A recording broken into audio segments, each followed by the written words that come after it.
Guys, कैसे हैं आप सभी। स्वागत है आप सभी का हमारे चैनल अवनी स्टडी हब पर। और आज की इस वीडियो में मैं आपको ये देख रहे हैं पेपर कटिंग सरकारी बैंकों में भी शुरू होगी अग्निवीर जैसी भर्तियां। आपको पता है कि अग्निवीर भर्ती जो चल रहा था वो इससे पहले चला था फौज के अंदर, सीआरपीएफ, आरएएफ, आर्मी वगैरह के अंदर चला।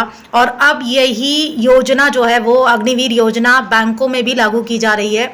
इससे दोस्तों देखते हैं कि देखिए बेनिफिट क्या होगा, क्योंकि किसी भी चीज़ का ना तो पूरी तरह से बेनिफिट होता है और ना ही कोई पूरी तरीके से उसका लॉस होता है। दोनों ही चीज़ें हमें देखने को मिलती हैं। अग्निवीर में जो फौज में 4 साल की नौकरी थी उसमें दोस्तों ये बेहतरीन तरीका था कि 15-16 साल से आप 15 साल की उम्र या 14 साल की उम्र में आप आर्मी के लिए तैयार करने लगते थे खुद को।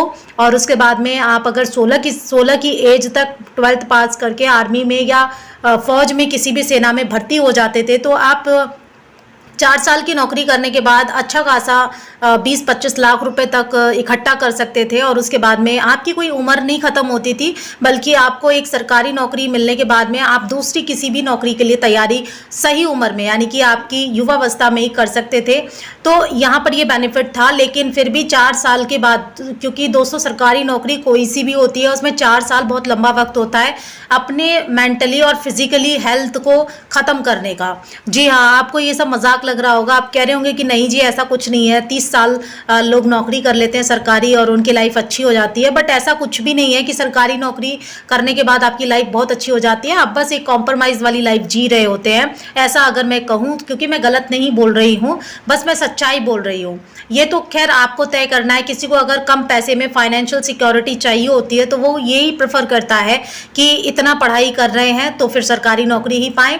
अदरवाइज क्योंकि देखिए प्राइवेट नौकरी में तो जब तक आप अपने आप को अपडेट नहीं रखते हैं, आप समय से पहले खुद को अपडेट नहीं करते हैं, तब तक आप प्राइवेट में नहीं टिकते हैं।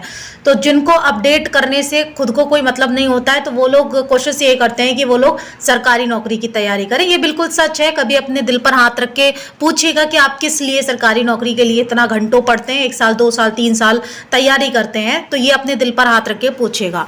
खैर यहाँ पे मुद्दा दोस्तों ये है कि आप सरकारी बैंक जो भी है, जितने भी सरकारी बैंक ऑल ओवर इंडिया हैं, उसमें भी ये शुरुआत होने वाली है कि अग्निवीर जैसी भर्तियां की जाएं। 3 साल 4 साल के लिए लोगों को रखा जाए और कम एज से आपको एग्जाम देने के लिए तैयार किया जाए और उसके बाद में कम उम्र में ही आपको रिटायरमेंट दे दिया जाए। तो यहाँ पर देख लेते हैं, थोड़ा जूम करके मैं आपको बता देती हूँ कि यहाँ पे लिखा हुआ क्या है। यहाँ पे दरअसल लिखा हुआ है दोस्तों, यहाँ पे मैं आप देख पा रहे होंगे, लिखा है कि सार्वजनिक क्षेत्र के बैंकों में भी अस्थायी बहाली का सिलसिला शुरू हो गया है। अग्निवीर जैसी इन बहालियों में 5 से लेकर 15,000 रुपए तक मानदेय पर कर्मचारी रखे जाएंगे। आप इन्हें संविदा कर्मी कह सकते हैं। इस नई व्यवस्था के तहत central bank of India, state bank of India, state bank और union bank of India, Canara bank और इंडियन ओवरसीज बैंक ने भर्ती शुरू कर दी है। ये सारे के सारे दोस्तों सरकारी बैंक हैं। अभी तक आप कैनरा बैंक या ओवरसीज बैंक को सोचते थे। यूनियन बैंक भी अब सरकारी है, अर्ध सरकारी आप कह सकते हैं। अप्रेंटिस योजना के तहत होने वाली इन अस्थायी भर्तियों के लिए कैनरा बैंक ने 30,000 रिक्तियों की घोषणा की है, जिसमें यूपी के लिए 325 पद इसमें शामिल है। इसी तरह यूनियन बैंक ने 500 और इंडियन ओवरसीज बैंक ने 78 पदों पर आवेदन मांगे हैं, जिसमें यूपी के लिए क्रमशः 61 और 8 पद है। सार्वजनिक क्षेत्र के बैंकों में पहली बार 21 से 25 वर्ष की आयु वाले युवा ट्रेनी कर्मचारी के रूप में बड़ी संख्या में रखे जा रहे हैं। इनकी नियुक्ति बैंकों में 1 साल चलने वाले अप्रेंटिस प्रोग्राम के तहत होगी।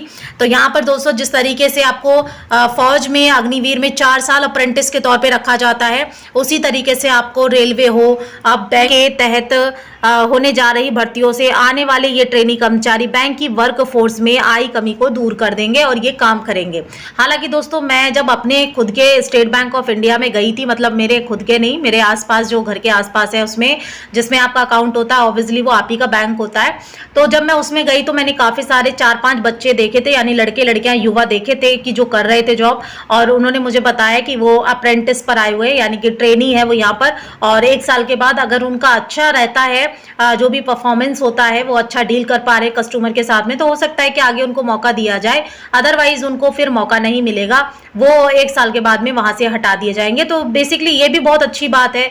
देखिए, सरकारी नौकरी एक बार मिलने के बाद में जरूरी नहीं है कि आपका चरित्र अच्छा हो जाएगा या आप जो श्रमिक मतलब श्रम होता है या आपका जो वर्क करने का तरीका होता है उसमें आप सुधार करते हैं। ऐसे बहुत सारे लोग हैं जो अपने आप को अभी तक सरकारी नौकरी 10-11-12 साल से, 15 साल से, 20 साल से कर रहे हैं, अपने आप को अपडेट नहीं कर पाए, करते भी नहीं है वो लोग, क्योंकि उनको पता है कि उनको बैठे बैठे 50-60 हज़ार रुपए, 1 लाख रुपए की सैलरी आ रही है, तो उन्हें क्यों अपने आप को अपडेट करना है। तो वो समाज में एक तरीके से निगेटिविटी फैलाने का काम करते हैं और कुछ नहीं करते हैं। वो घूसबाजी, भ्रष्टाचार को बढ़ावा देने में लग जाते हैं, क्योंकि उनको इतना पता है कि उनकी जरूरतें पूरी करने के लिए 50-60 हज़ार रुपए बहुत कम है। तो सरकारी नौकरी में जब आप चले जाएंगे तब आपको रियलिस्टिक बातें पता चलेंगी। अभी तो यह है कि दोस्तों तैयारी कर रहे हैं, मिल जाती है, हमें रोजगार से मतलब होना चाहिए, रोजगार मिल जाए, और बाकी का तो यह है कि फिर बाद में हमें खुद डिसाइड करना पड़ता है कि हमें मानवता के लिए जीना है, इंसानियत के लिए जीना है, या फिर अपने भरण पोषण पे ही ध्यान देते रहना है। खैर, लेकिन आप इस वीडियो को देखने के बाद में ये जरूर कमेंट में बताइएगा कि क्या ये सही है जिस तरीके से आप सरकारी बैंक 1 साल के लिए अप्रेंटिस की भर्ती निकाल रही हैं। क्या ये सही है? मेरे लिए तो ये सही भी है और गलत भी है। गलत इसीलिए है कि अच्छा बंदा इसमें जाएगा नहीं, और वो कहीं पे भी अच्छा बंदा, ईमानदार जा ही नहीं पाएगा। और यहाँ पर 1 साल के लिए जो अंदर से जो ऑफिसर होते हैं वो फिर 1-1 साल के लिए अपने ही रिश्तेदारों को, अपने रिश्तेदार के बच्चों को भर्ती करने लगेंगे, और उन बच्चों को मौका नहीं मिलेगा जो तैयारी कर रहे थे। तो उनके लिए वैकेंसी आने भी नहीं वाली है, जो ईमानदारी से या बिना भाई भतीजा बात के तैयारी में लगे हुए हैं।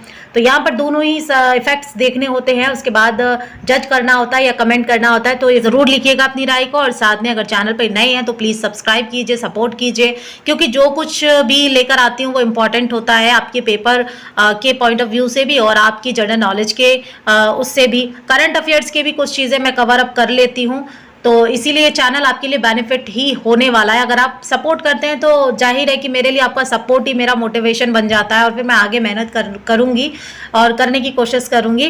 तो इसीलिए बस इस वीडियो में इतना ही।